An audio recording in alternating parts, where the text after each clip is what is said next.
We've been in business 23 years and we just moved into this gorgeous new shop, and we wanted to mark it with a bit of an opening celebration.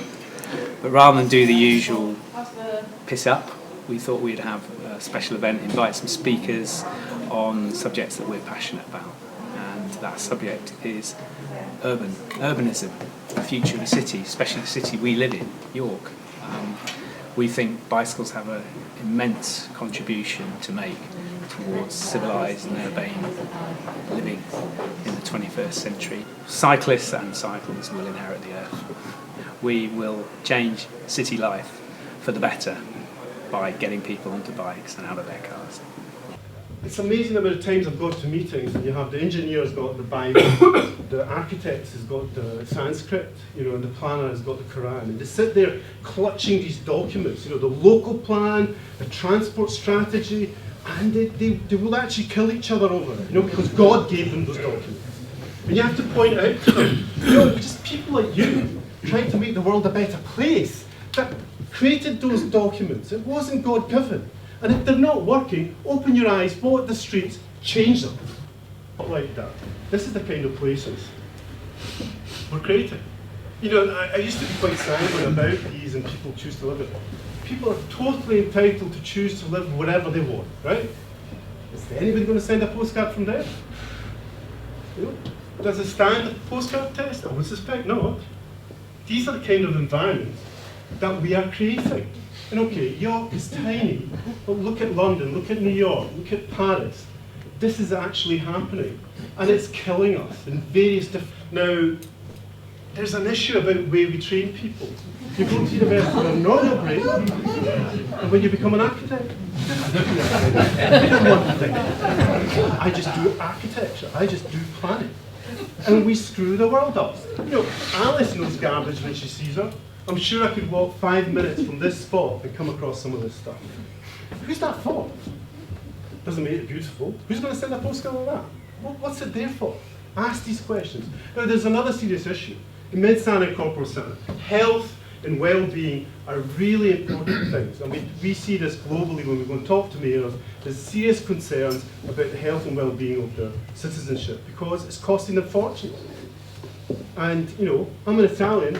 David is not as handsome as he used to be. There's a serious issue about what we're doing. And we create a situation where mental health is actually becoming a serious problem across the globe because of the stresses we are creating in terms of commuting times and all sorts of different things. For 13 years, Andrew was laughed at. People turned him down. We have letters, files. He was meticulous in keeping records. Turned down. Ridicule, laughter, gimmick. And that was him in '88, starting the business. Not some amazing success story, just starting it. But he didn't give up. And it's easy to pat people on the back when things are successful, but it's flipping tough when you're on your own and it's you and yourself pushing forward. And we owe a lot to Andrew to have got and been determined to stick with the bike. In the early days, Andrew was obsessed with the bike. That's all he cared about, was the bike. He cared about who sold the bike. That was it. He didn't care about his marketing strategy.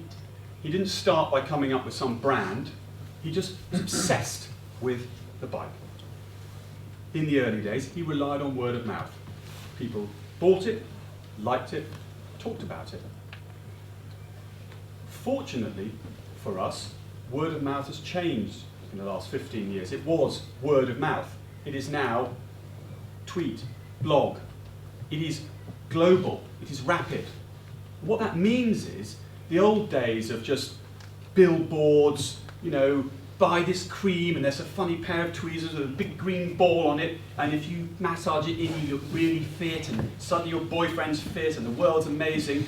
And somebody buys this cream, it's 30 quid a pot, and they put it on and they're still ugly and basically no one cares. It didn't work. And those days of marketing are sort of, I hope, going, because the truth comes out. You don't want to discover that your amazing brand is suddenly supported by somebody on the far side of the world in a sweatshop. But it's going to come out because they've got cameras and the truth will come out. So Andrew was completely focused on the product, and that is principally what we do today. We are focused on the product, and it is not good enough, nor is how we make it. Nothing's good enough. We're trying hard and we're getting better, but it simply isn't good enough. And if it ever is good enough, it's time for someone else to take over.